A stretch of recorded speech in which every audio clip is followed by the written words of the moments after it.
Welcome back, nErDcamp Connecticuters. Made that word up. What a day it has been. I have heard over 60 different conversations as a monitor of all the rooms, and what amazing, respectful, and very insightful and deep conversations we have had.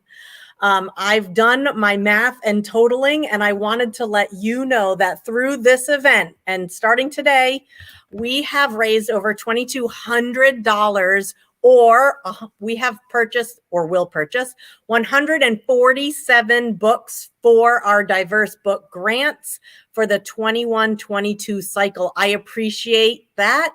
Your schools who need books appreciate that. Castle appreciates that. And you still have time to make a difference. You just have to go to our website, ctcastle.org/donate, if you feel so inspired, and we can get more grants to more schools right now. If you're interested in applying for one of these grants, you just have to become a Castle member. And I will have more information about that and a special deal for you at the end. At this time, welcome, Jenny, just back from your amazing book talks. Did you have a good day? We had an amazing day, and I am so excited to see this slide with even more money raised. That is so fantastic. Woo! Yeah, we're doing great. And Melissa, how was your day today?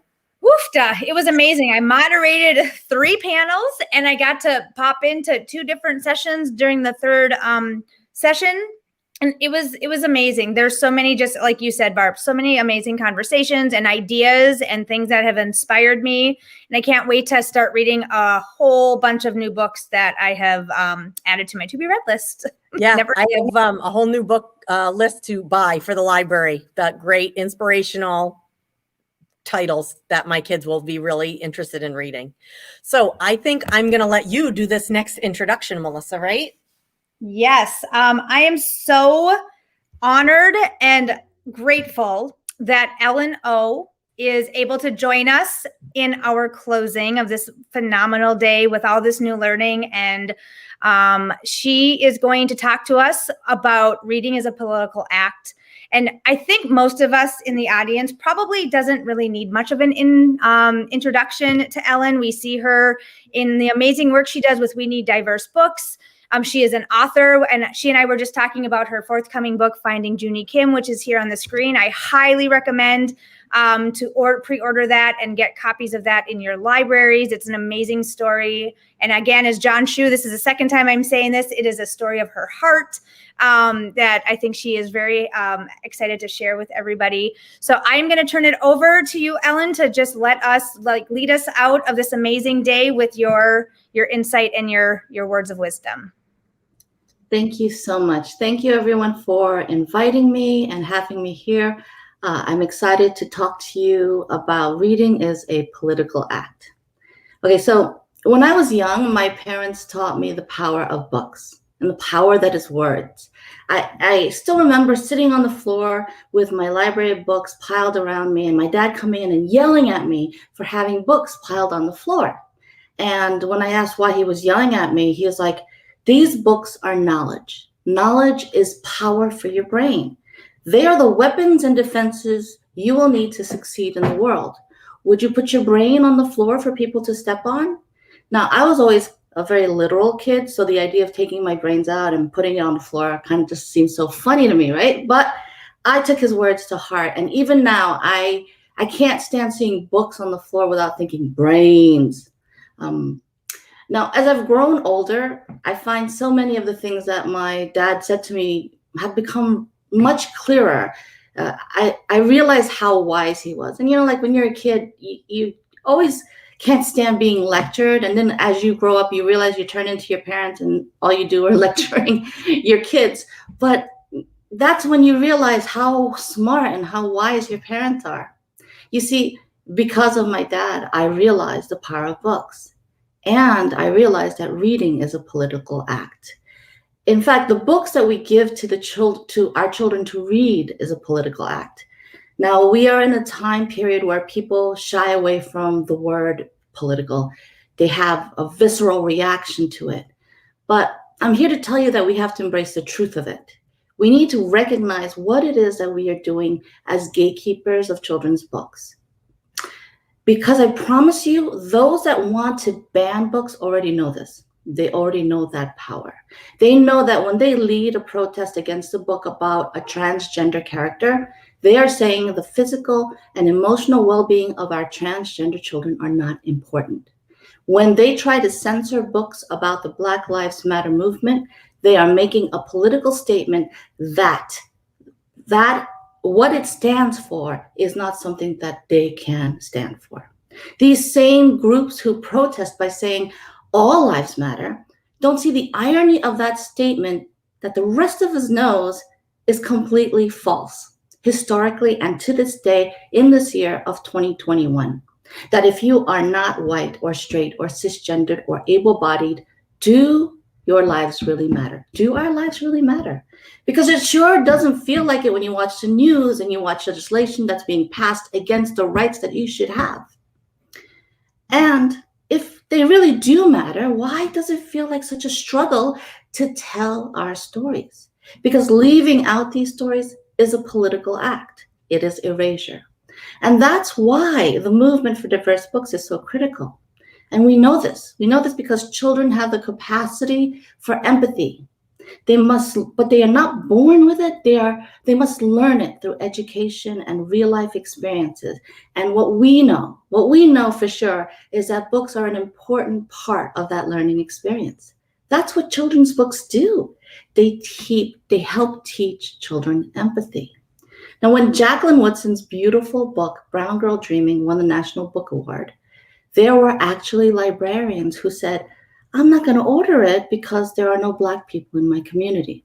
Now think about the message that they were sending by saying that giving any children stories about Black children, giving white children stories about Black children were not important enough, that white people wouldn't read those stories.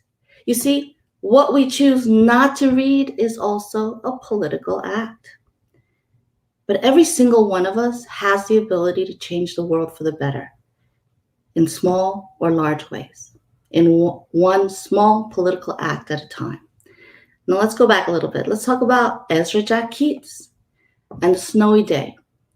It was a reflection of the world he was living in at the time.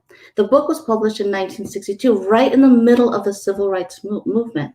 And it was Keats' first solo book and the first ever picture book with a Black character to win the Caldecott Award. It's one of the most well-known picture books in history, and yet it was a radical political act for a white Jewish man in the middle of the civil rights movement to create a book about a Black child. When asked why he made Peter from The Snowy Day his main character, Keats said that none of the books he'd been asked to illustrate had Black children in them. Or if they did, they were only token characters. So when he created his first solo book, he said that Peter was there simply because he should have been there all along. And what a simple but powerful truth that is. Black children, Indigenous children, Latinx, Asian, Muslim, LGBTQI, and children with disabilities, they are here in the world now. They are here, they have been in the world, and they should have been in all the books all along, because representation is so important. This is especially relevant today, as we see the attack on critical race theory by local GOP governments across the nation. We have to understand that we are at a turning point. But the thing is, actual critical race theory isn't really taught K through 12. It's something we don't actually learn until college, or I didn't learn it until law school. The concept of critical race theory is inherently legal. But what is happening now is a conflation of it with anti-racism. And so these laws banning CRT from being taught in schools, K through 12, they're being made deliberately vague and very dangerous. Will it keep a high school English teacher from teaching All American Boys, or The Hate U Give, or any book written by a Black, Indigenous, Muslim, or other writer of color that deals with racism? Would it keep my book, Finding Junie Kim, from being taught in middle school? Will we begin to see revisionist history that whitewashes the Trail of Tears or the Civil Rights Movement? I mean, this is the real danger that we face. Actual censorship of Black, Indigenous, people of color books, and the rewriting of history to hide real-life atrocities. That's a danger we face if we're not careful. But why? What is driving this anger, this pushback? I mean, we don't have the time to really sit here and do an in-depth analysis as to why there is so much anger, why there is so much fear against the movement to be more anti-racist. But I posit this. Those who are so angry and fearful, those who are so afraid of what critical race theory could teach their kids, well, they themselves were not exposed to positive, diverse books as children, simply because they didn't have them. And maybe if there were any, would they have read them anyway? Because what you don't read is a political choice. They say those who do not learn from history are doomed to repeat it. And I remember when that quote hit me the hardest. I was reading John Lewis's third March graphic novel while I had the news playing on the television. And as I was looking down at a page in the book where angry faces were attacking Black protesters sitting at a lunch counter, I looked up at my screen and I saw angry faces attacking a Black protester. And it was the most chilling moment for me, and it horrified me that I could see history repeating itself right before my eyes. The next year, when March won our Walter Award for We Need Diverse Books, we were able to give out thousands of copies of it to schools across the country. And that was a choice, because the books we give our children to read is a political act. We made that decision because we are making a decision about what kind of future we want to see. Do we want to teach our children to be compassionate and empathetic, or do we continue the cycle of hate and violence that is racism and prejudice and bigotry? We can no longer remain silent in the face of hate. And this is something that my character, Junie, learns about in Finding Junie Kim. Junie is a young Korean American 7th grader who is dealing with racism and bullying when racist graffiti is found in her school. Her friends want to do something about it, but Junie doesn't think anything they can do will make a change. It won't make a difference. She wants to ignore it all. You see, she has enough problems of her own, and she just can't take on the problems of the world also. Because Junie is suffering from depression and anxiety. And it doesn't help that her withdrawal and her depression leads to a falling out with her friends, who do not see the signs of illness in her. But as she spirals down, she gets help from teachers and parents, therapists, and her grandparents. Her grandparents who tell her their stories of surviving the Korean War under the most difficult of circumstances. And she learns this lesson, that you cannot run away or do nothing in the face of your problems. Her grandfather tells her, Junie, there are many different ways to fight. It is up to you to find out what your way is.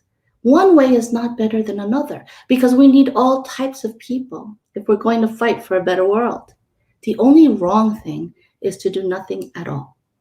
Now, there are many different ways that we can affect change, because change doesn't have to be huge. It can be the tiniest of ripples made by each and every one of us that somehow come all together and multiply into a bigger movement. I mean, that's how We Need Diverse Books became a thing, a nonprofit, an organization that is making change happen.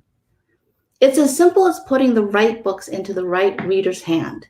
And it can be as difficult as having terribly uncomfortable conversations with those who cannot see that racism still exists in our world. But I believe we can change their minds, one person at a time. And I know this from experience. And I'll tell you another story. You see, several years ago, I was speaking at an event at Loudoun County school systems in Virginia. It's the same county that's been immersed in so much book banning controversy because of its parents fighting a lot of these diverse books being brought into the school system. And that night before my presentation, a woman showed up and she was very angry, very upset. She accused me of being racist to white people.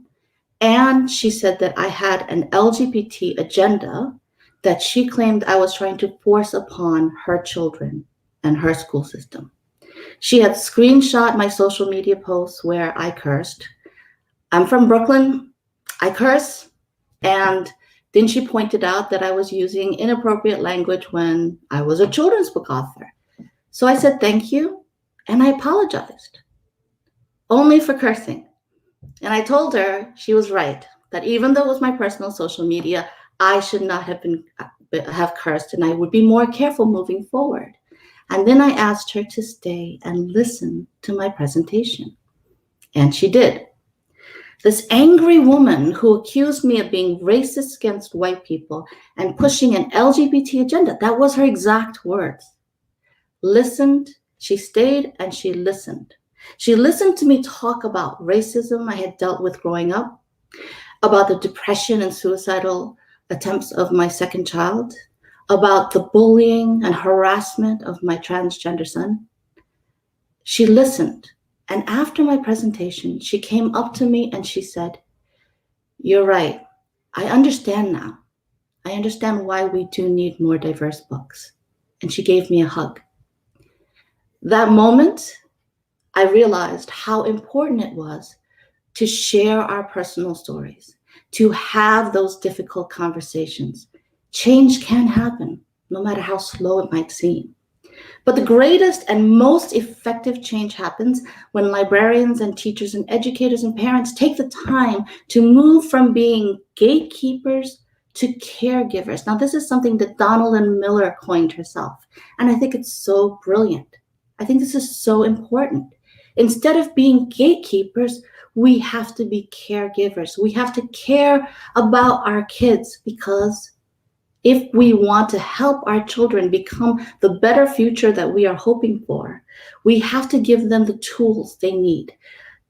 Tools for knowledge to fight prejudice, and tools for books that will teach them to learn empathy and compassion, to learn tolerance and justice, and change the world one person at a time.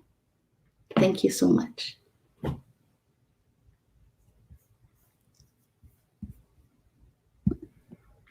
Wow. So many golden lines. I collect golden lines when I read and when I listen, and that so many, like, I just don't even really know how to explain it right now. Thank you so much, Ellen, for sharing that powerful message. Important, like, we all need to be listening, and we need to get it to the ears of those that need to hear it most. And your example of that parent is such a powerful testimonial that we just need to talk to one another.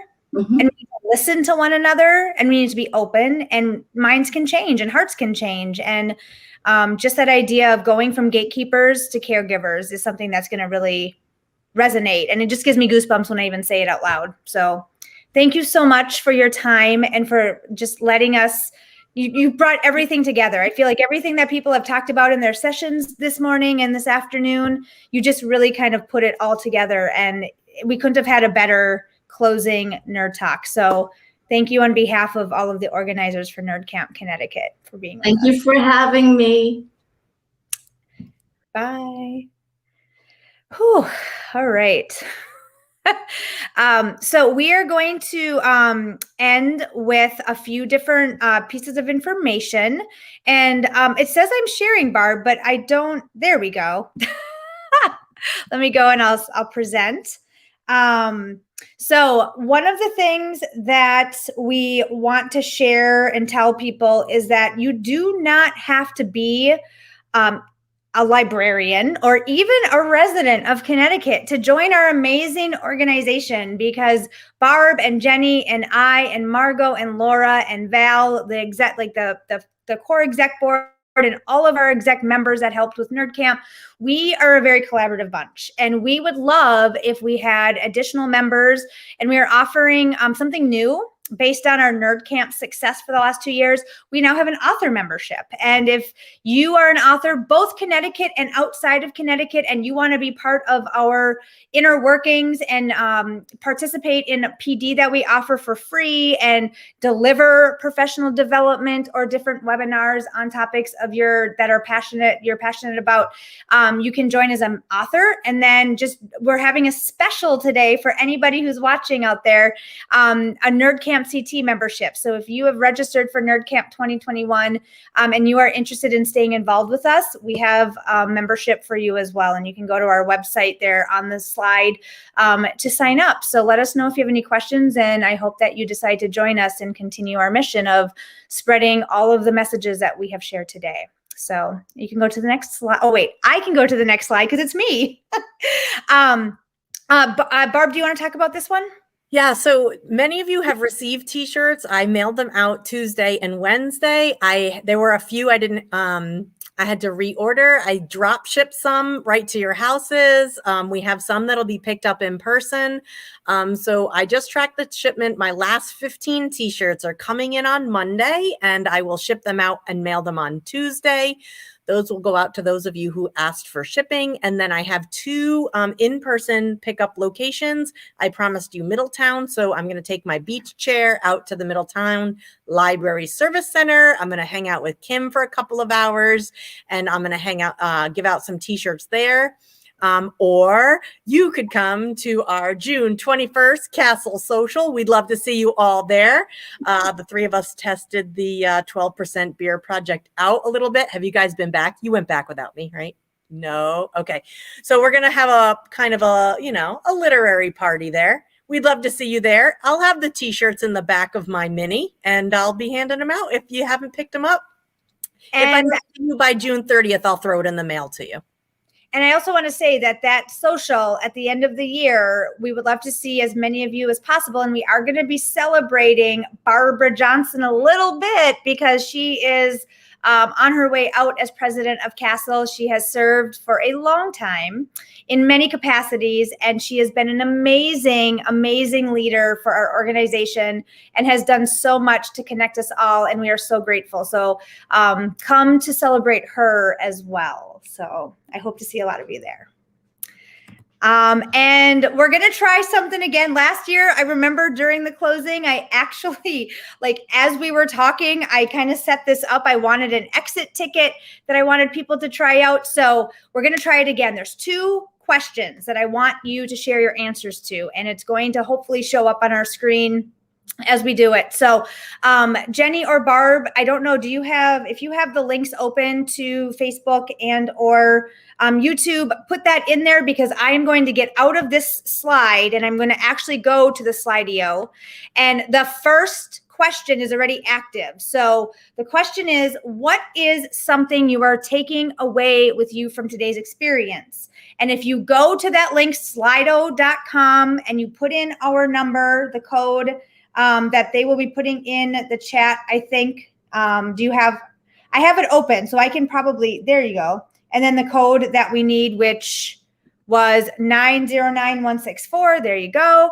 And type in what your answer is, and it should populate, and we should be able to kind of see in real time what people are saying. So what is something you are taking away with you from today's experience? I would just love to hear what people think. So I'm going to give people a minute to do that.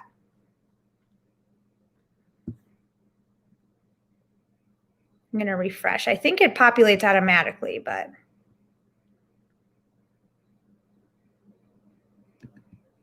Oop.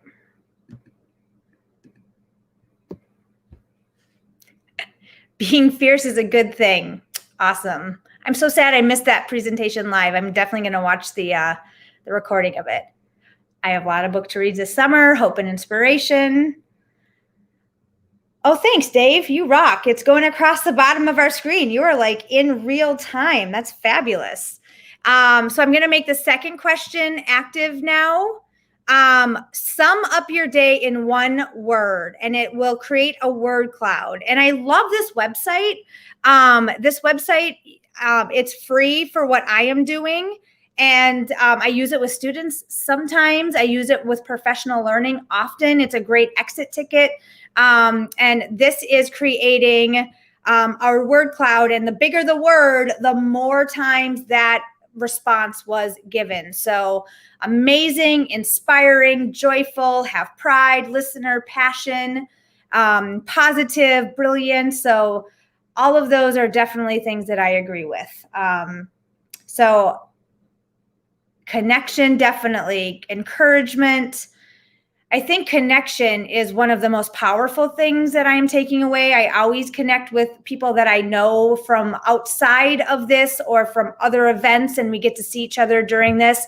And then I always meet new people, and I hope that that was your experience as well. It's always really great to come together, either virtually or in person. So thank you for all that were able to be with us today and to share your passion and your expertise and your experiences. It's been a really powerful day. Like it says here, amazing, inspiring, passion, empowering. So Barb, Jenny, do you have any last words?